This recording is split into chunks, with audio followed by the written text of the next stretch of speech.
is a slide off of a LB35 Okuma X-axis. It's a 2-axis machine. You can see the wear in here, and we got another video. You can see a little bit of scoring, not too much. A little bit of scoring, a little up here. Not crazy, but it is off a couple thousandths. I got a video to show how far off it is, and then the next video would be how we grind it and scrape it and fit it on the surface so you're back to brand. Alright, so looking at this, going off of the Z-axis, Turcite. He's coming close. We got 0.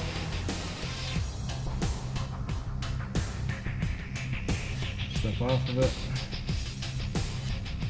Not the same vibrate though. Frustrating. 0. And it's just making this thing vibrate. That screws up my indicator. I'm back over here.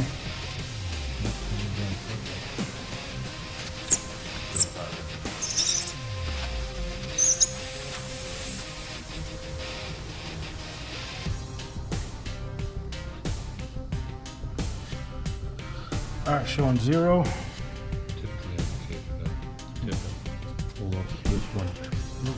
Just touch it.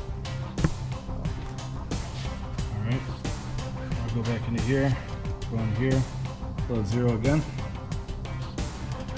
It's like high or low because of the scraping marks. Not a big deal.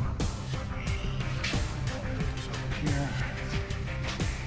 To the other side.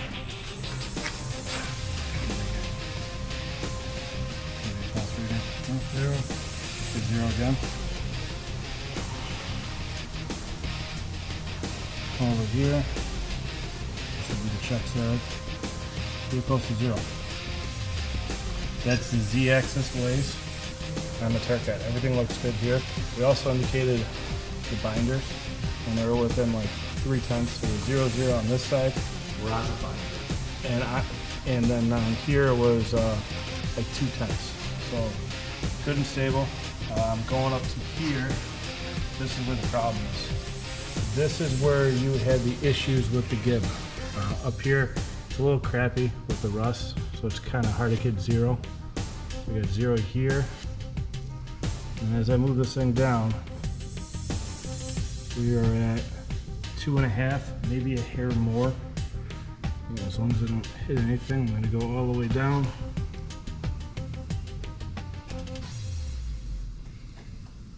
We go to the end, we get 0 again.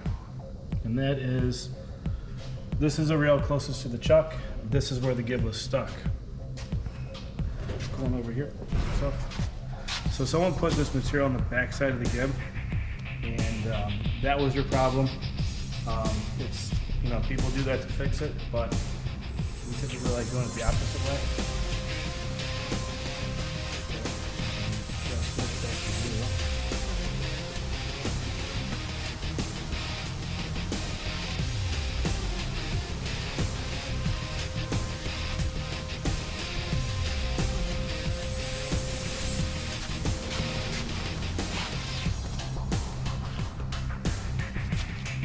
Over this flat.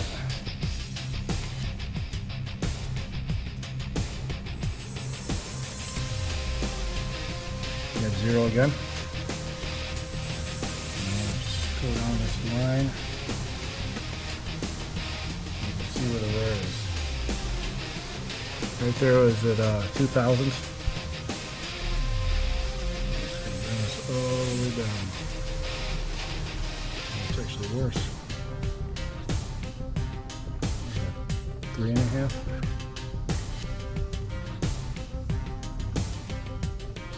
And then I bring it over to this end. 4/10. So that is our problem on the flats. It's just worn out. You could see the wearing. Now I'm going to change my setup.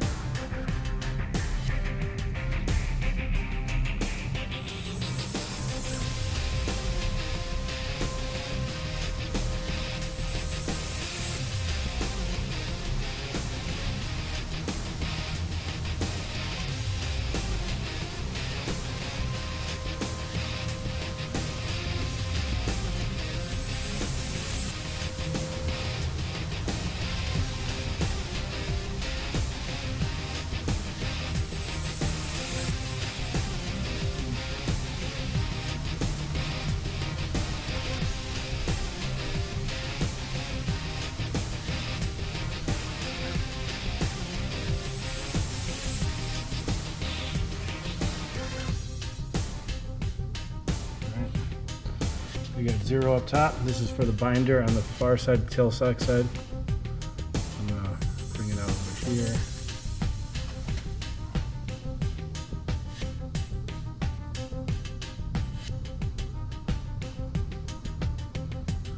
About a 1/2,000, maybe 6/10. Let's see how good my aim is if I just bring it across. 1/2,000 still. Came off of it.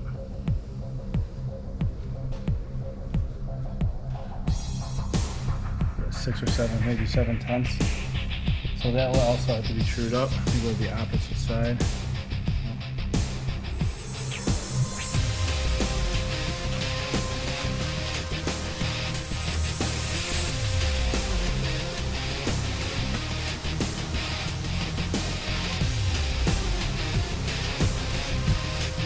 $1,000.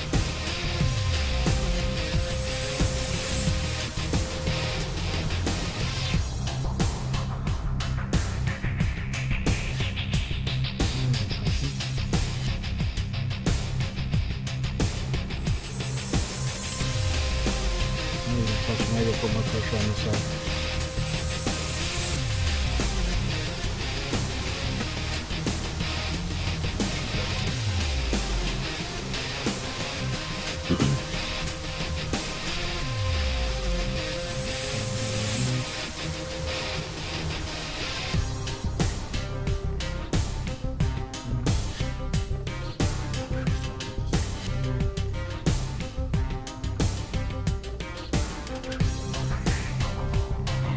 Is that much?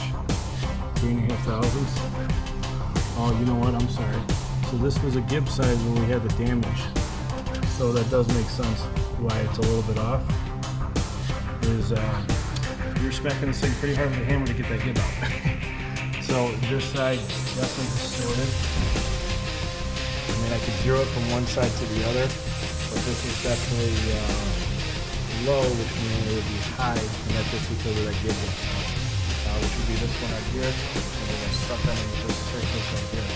So what we are going to do is we're going to grind this true and parallel to here, and then also, I don't have a picture of the straight edge I could go off to check the master, but we would also be grinding the master too, so then you'll have everything will be true, and then we'll return that slide, and then refit all the gibs. So then we're good there. You're still going to touch up the exit of the place. Just kind of relieve the center out. Works out better. And then we'll adjust the gibs as best as on the Z-axis, so you'll be good to go. So that's where you stand with your machine. We'll send you out a quote, and that's pretty much it. Thank you.